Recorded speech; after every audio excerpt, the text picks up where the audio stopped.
The Miami Dolphins lose the last game of the season and are officially eliminated from playoffs. They were eliminated prior to the game being over, so the outcome truly didn't impact the end of the season.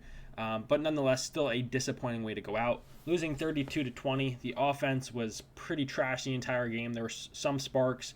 Achan broke a few runs, which is obviously one player you feel confident moving forward with in Devon Achan, but disappointing all around, offense and defense, and just a disappointing season. Expectations were to win the division. Obviously, that ended after week 2, which was crazy. And obviously, there's a lot of question marks heading into this offseason, and we might find out some answers tomorrow on Black Monday, whether that's Chris Greer, Mike McDaniel, both of them, none of them. I don't know, but change does need to happen. From a personnel, from players, and everything in between. There obviously something needs to change because it's just the same old rodeo. So yeah, obviously there'll be more context in a day from now, and I will have you guys covered all off season long with plans on how to rebuild this and what they need to address. Obviously, there's a lot of questions surrounding quarterback 1. Obviously, that's also to be discussed. I just want to throw that out there, though. There's an out in his contract after the 2026 season. Like, Tua is going to be the quarterback until 2026. They need to invest heavily into the backup position.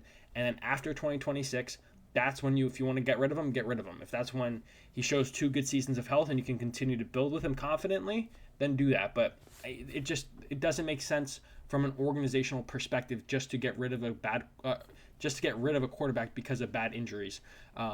It's just something you're going to have to invest in the backup, and then when you have the exit ramp, you might want to take it. So that's my stance on that. I mean, it's pretty clear cut. It doesn't make sense to just get rid of Tua and have the dead cap when it's not going to be easy to find someone that's better.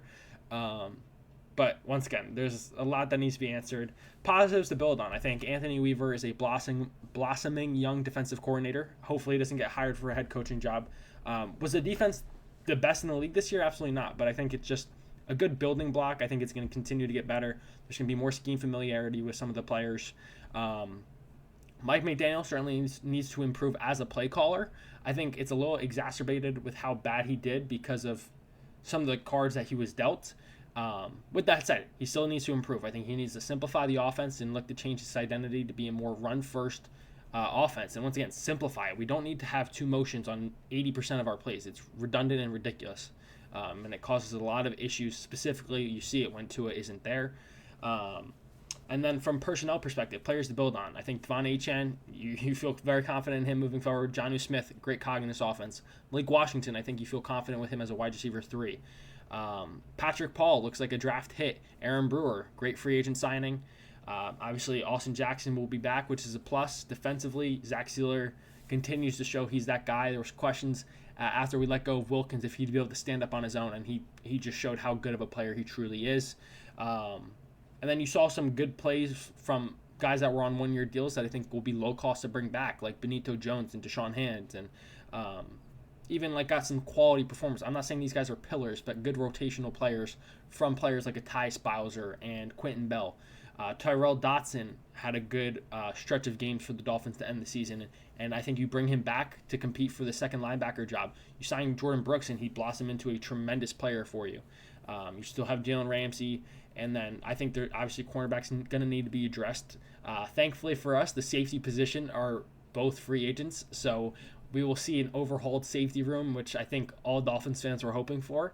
So there's still a lot of good with this team. Obviously, it's not good enough. A lot needs to be changed, and the Dolphins have resources. I think people are exaggerating with how bad our cap situation is. The Dolphins, without having to really dig that much into future money, can clear up $40 million in cap space. They have a lot of draft capital, so who knows who's going to be using that cap space and draft capital, but they have resources to get some of the holes that are on this roster fixed. But obviously there's going to be a lot of content in this offseason addressing what I think the Miami Dolphins should do. Disappointing end of the season.